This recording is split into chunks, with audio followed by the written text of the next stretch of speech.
22 जनवरी, वो तारीख जब राम मंदिर की प्राण प्रतिष्ठा होगी। एक बहुत अहम दिन दोस्तों। मगर उससे पहले राम मंदिर ट्रस्ट के महासचिव चंपत राय ने एक बहुत ही अजीबोगरीब घोषणा की है दोस्तों। उन्होंने कहा है कि 22 जनवरी को कोई भी संवैधानिक पद पर बैठा व्यक्ति ना पहुंचे, क्योंकि हम उन्हें सुरक्षा नहीं दे सकते। जैसे ही उन्होंने यह घोषणा की दोस्तों, इस बात को लेकर चर्चा होने लगी कि क्या अब प्रधानमंत्री नरेंद्र मोदी 22 जनवरी को राम मंदिर के प्राण प्रतिष्ठा समारोह में नहीं जा पाएंगे। मगर फिर चंपत राय ने इसमें अपना स्पष्टीकरण दिया।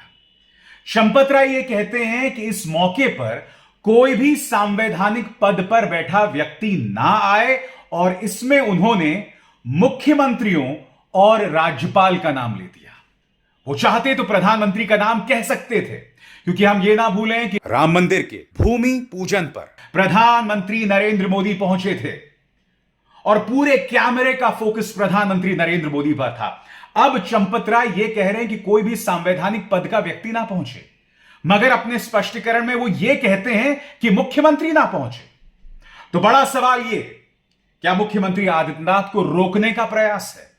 दूसरा बड़ा सवाल, क्या 22 जनवरी को एक ऐसा आयोजन किया जाएगा जहां तमाम कैमरास की निगाह सिर्फ और सिर्फ प्रधानमंत्री के चेहरे पर होंगी? मैं चाहूंगा कि राम मंदिर ट्रस्ट के चंपत राय दरअसल कह क्या रहे हैं, आप उसे ध्यान से सुनिए। मुख्यमंत्री राज्यपाल आ सकते हैं। तो सुना आपने, वो कहते हैं कि कोई संवैधानिक पद का व्यक्ति ना पहुंचे। जैसे ही उन्होंने ये बात कही, कई लोग ये टिप्पणी करने लगे कि प्रधानमंत्री नरेंद्र मोदी नहीं पहुंच पाएंगे। मगर स्पष्टीकरण पर गौर किया आपने, जब उन्होंने कहा कि मुख्यमंत्री ना पहुंचे। दोस्तों, मैं आपको बतला दूं कि उत्तर प्रदेश की राजनीति में एक रस्साकशी पिछले कई सालों से चल रही, जब से मुख्यमंत्री आदित्यनाथ मुख्यमंत्री बने। वो है मुख्यमंत्री आदित्यनाथ के करीबी लोगों और गुजरात लॉबी के बीच। प्रधानमंत्री जिस भी व्यक्ति को अपनी तरफ से उत्तर प्रदेश भेजते हैं, उसकी अनदेखी होती है उत्तर प्रदेश सरकार के अंदर। यह रस्साकशी लगातार होती रही। हालात इतने गंभीर हो गए दोस्तों कि मुख्यमंत्री आदित्यनाथ को वहां बुलाया गया, आपसी मंत्रणा की गई। मगर अब ये जो घोषणा चंपत राय ने की है दोस्तों, यह बहुत दिलचस्प है, क्योंकि देखिए, हमें इस बात पर गौर करना पड़ेगा। अगर हम मुख्यमंत्री आदित्यनाथ की छवि की तरफ देखें, तो वो गोरखपुर मंदिर के महाराज रहे हैं। वो राजनेता बाद में हैं, पहले एक धार्मिक व्यक्ति हैं। हालांकि अब तो वो एक ऐसे व्यक्ति हैं जो अपने धार्मिक होने का फायदा उठाते हैं, यानी कि राजनीति में धर्म का इस्तेमाल। वो एक अलग मुद्दा है, उसकी चर्चा आज करने की जरूरत नहीं है।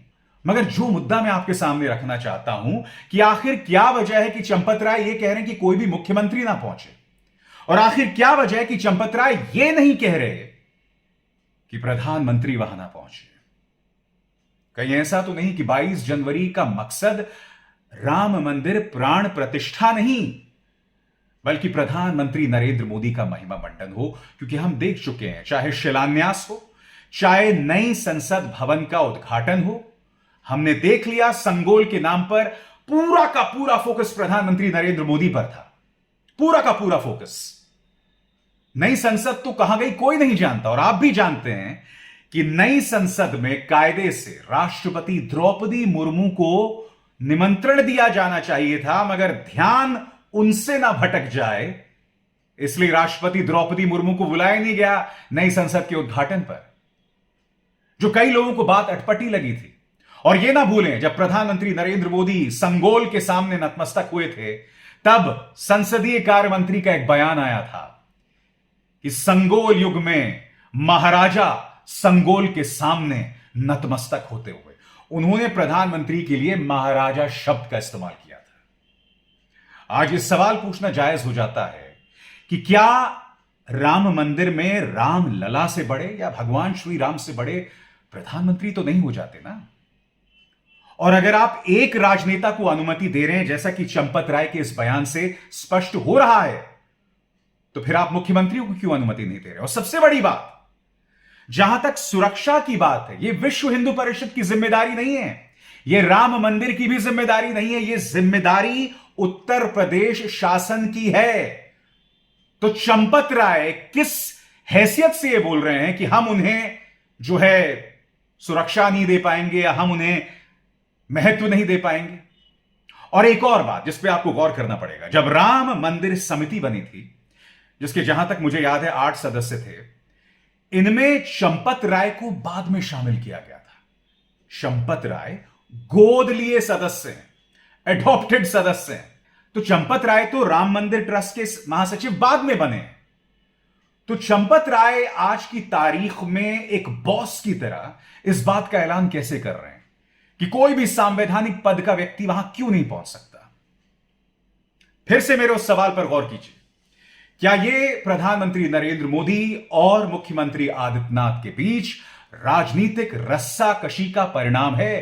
क्योंकि देखिए, जब प्राण प्रतिष्ठान होंगे राम मंदिर में, तब जाहिर सी बात है कि मुख्यमंत्री आदित्यनाथ भी वहां मौजूद रहना चाहेंगे। चंपत राय, जो कि राम मंदिर ट्रस्ट से जुड़े हुए हैं, विश्व हिंदू परिषद से जुड़े हुए हैं, उन्हें यह कोई अधिकार नहीं है कि वो सुरक्षा संबंधी जानकारी को लेकर एक अथॉरिटी की तरह अपना बयान दें। क्योंकि जहां तक सुरक्षा की बात है, जहां तक मेहमान नवाजी की बात है, यह तो उत्तर प्रदेश शासन की जिम्मेदारी है। और उत्तर प्रदेश शासन किसके अंतर्गत आती है? मुख्यमंत्री आदित्यनाथ के अंतर्गत। तो क्या इसके पीछे एक राजनीति है कि 22 जनवरी को प्रधानमंत्री नरेंद्र मोदी के अलावा कोई ना आए?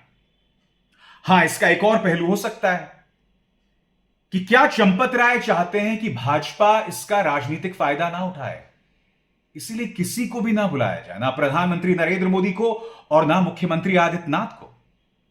यह अगर सही हुआ तो यह बहुत बड़ी खबर हो जाएगी और यह भाजपा के लिए झटका भी है, क्योंकि भाजपा राम के प्रति उनकी कितनी आस्था है ये तो हम जानते हैं, 90 के दशक से जानते हैं।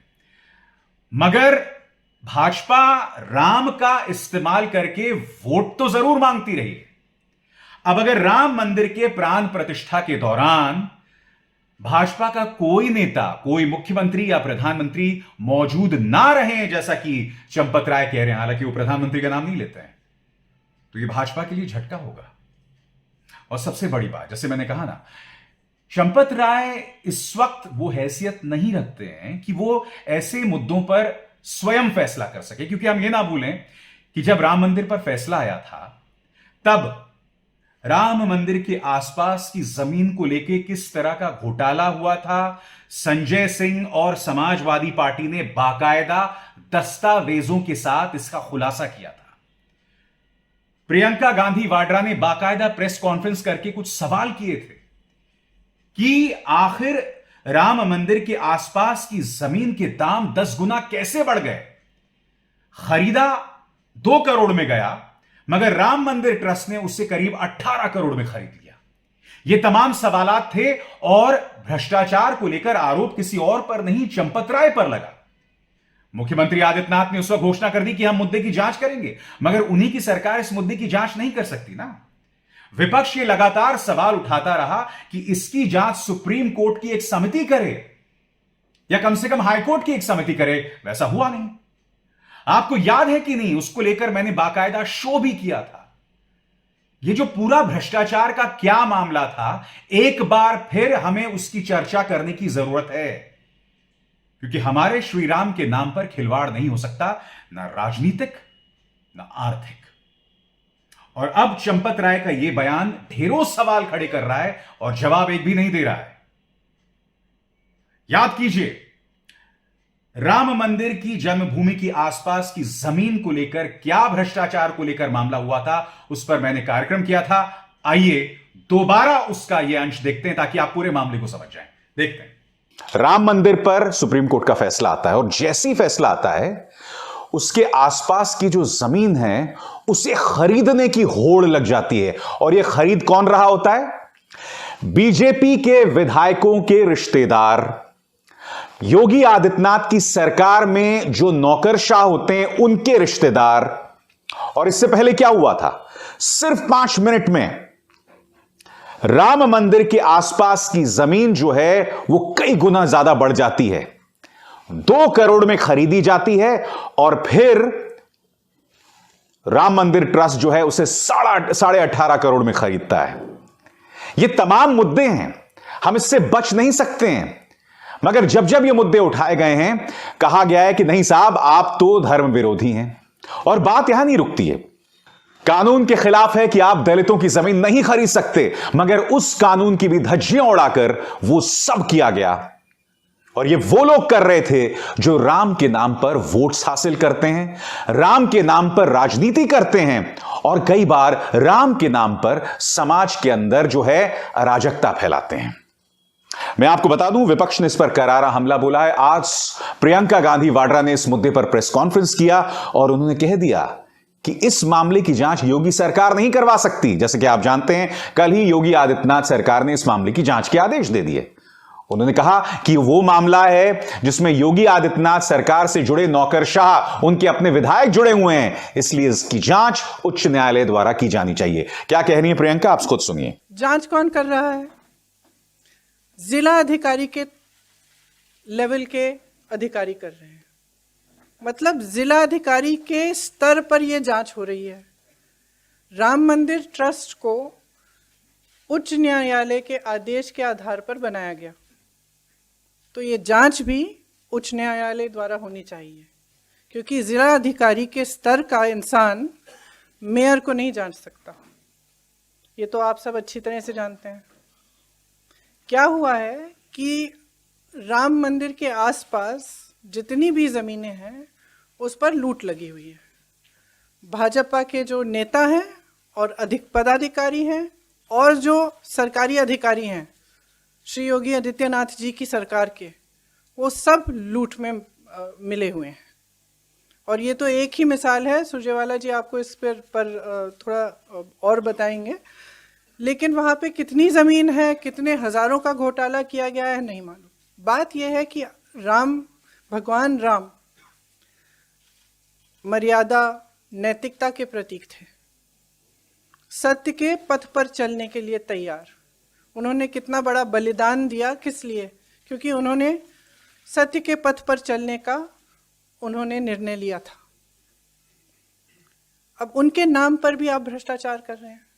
दोस्तों, मैं आपको बतलाना चाहूंगा कि कांग्रेस ने इस मुद्दे पर 5 सवाल देश के सामने रखे हैं। वो सवाल क्या है, एक एक करके मैं आपको बतलाने वाला हूं। प्रधानमंत्री मोदी व मुख्यमंत्री आदित्यनाथ राम मंदिर निर्माण में चंदे की इस लूट पर चुप क्यों हैं?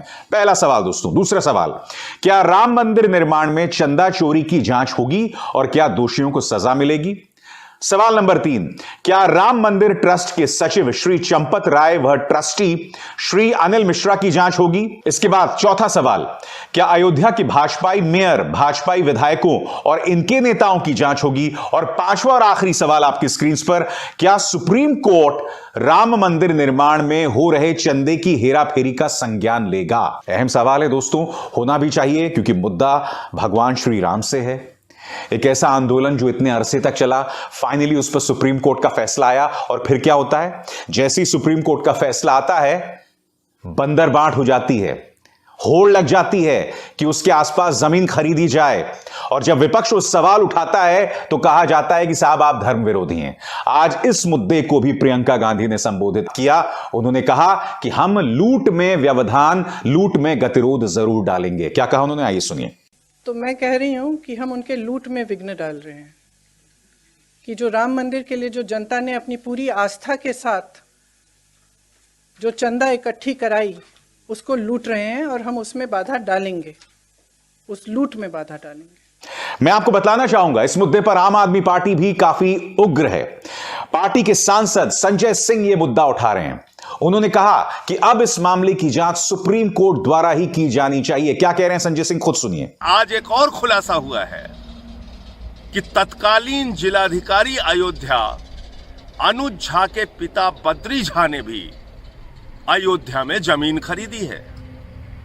तो अयोध्या के कमिश्नर के परिवार वाले जमीन खरीदते हैं, अयोध्या के डीएम के पिता जमीन खरीदते हैं, अयोध्या के तमाम अधिकारियों के रिश्तेदार जमीन खरीदते हैं, भारतीय जनता पार्टी के विधायक जमीन खरीदते हैं, भारतीय जनता पार्टी के मेयर जमीन खरीदते हैं, तो जमीन के नाम पे जो जालसाजी चल रही है, जो भ्रष्टाचार चल रहा है, जो चंदा चोरी का खेल अयोध्या में चल रहा है, मैं बार बार कह रहा हूं, प्रभु श्री राम का मंदिर अगर बनवाना है तो उसमें चंदा चोरी और भ्रष्टाचार नहीं होना चाहिए।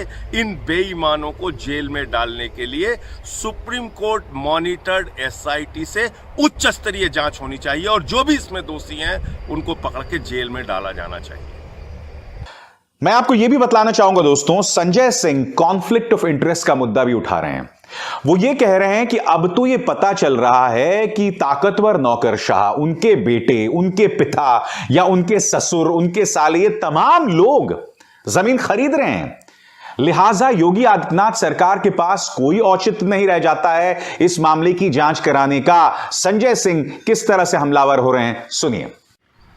प्रयागराज का रहने वाला रोंघई अयोध्या आता है, दलितों से 21 बीघा जमीन खरीदता है और जमीन खरीदने के बाद 10 रुपए के स्टाम्प पर प्रकाश श्रीवास्तव नाम के व्यक्ति, जो गाजियाबाद का रहने वाला है, उसको दान दे देता है। किस ट्रस्ट के नाम पे? महर्षि रामायण विद्यापीठ ट्रस्ट के नाम पे। और वो ट्रस्ट प्लाटिंग करके तमाम उन अधिकारियों और विधायकों को अपनी जमीन बेचता है, जो पूरी तरीके से अवैध है, गलत है, अवैधानिक है और भ्रष्टाचार की दृष्टि से की गई कार्रवाई है। कल आदित्यनाथ जी की सरकार ने अपने ही अधिकारियों से उसकी जांच कराने का आदेश दिया है।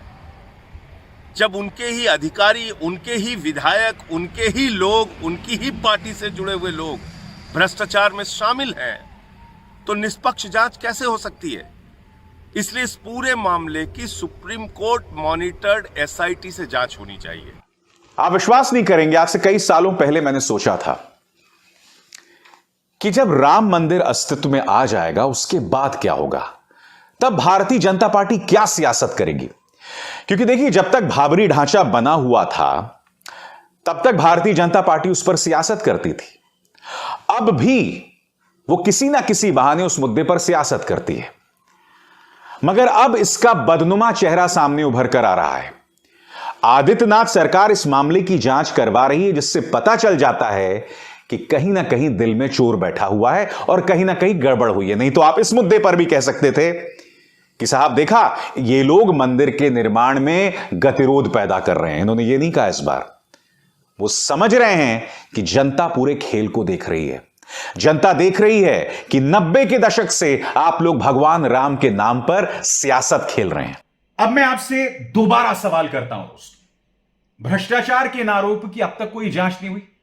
चंपत राय को किसी समिति ने, जहां तक मुझे याद है, नहीं बुलाया, उनसे पूछताछ नहीं की, मामला दफन हो गया, कोई मीडिया सवाल नहीं कर रहा है। अब चंपत राय यह कह रहे हैं कि भाई कोई भी संवैधानिक पद पर बैठा व्यक्ति वहां ना पहुंचे। पहली बात, चंपत राय जी, पूरे सम्मान के साथ, यह आपकी जिम्मेदारी भी नहीं है। यह तो उत्तर प्रदेश शासन फैसला करेगा ना कि वहां कौन पहुंचेगा या कौन नहीं पहुंचेगा।